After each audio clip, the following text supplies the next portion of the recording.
We wish we had some of that snow in that video, though. Oh my gosh. Seriously. It's such a bummer for people who want to get out on the mountain. It is. We do get a little bit of mountain snow this week, but it's not much, and it comes with a lot of other things happening across the region. That was a live look over downtown there, but we don't even have time to talk about that. We got to talk about everything that's happening over the next few days. First off, we have flood watches in place for some rain that is starting now and continuing for the next few days. We're going to be windy in our breaks of the rain, and then we have even more on its way after some of that wind.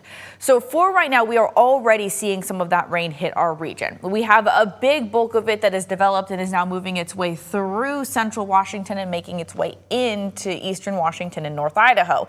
In the last 30 minutes or so, we've gone from pretty dry here in Spokane, Coeur d'Alene, Sandpoint, Deer Park to now basically pretty widespread rain moving its way through. The I-90 corridor here has a bit of a hole in it, so if you are driving I-90, you won't be dealing with as much rain as some of our surrounding areas, but other than that little pocket, most of us here in Spokane, Coeur d'Alene, and north are seeing rain at this point. That rain is going to continue through the rest of the morning. This is 9:45. You can see even some batches of heavier rain and some mountain snow is going to start for the rest of the day.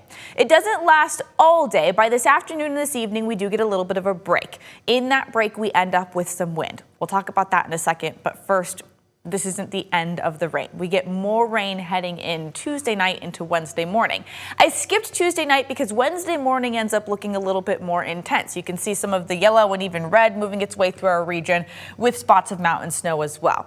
The good news for the mountains is that we end up seeing our snow levels drop to closer to 3,000 feet, which means there is actually a chance for snow in the mountains, which is much different than we've seen for the past few, weeks or days as we've seen rain.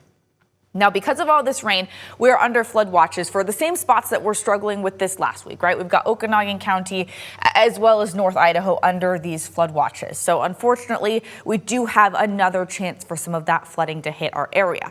On top of flood watches, we also have wind advisories and wind watches in effect. So this is a wind advisory starting tonight at 4 p.m. and then lasting until about 6 o'clock tomorrow morning.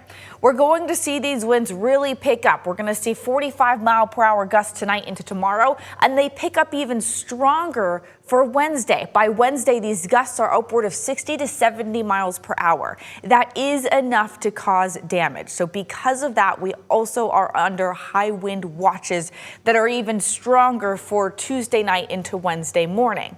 This is going to cause impacts. That's why we're under a weather impact alert for today through Wednesday. Between all of this heavy rain and the strong wind, there's a chance we see wind damage and flooding. So a lot going on here, and all of this happening while we're potentially hitting record warm temperatures. Today going to be the warmest of your week at 55 degrees, and we cool down from there, but still warmer than average.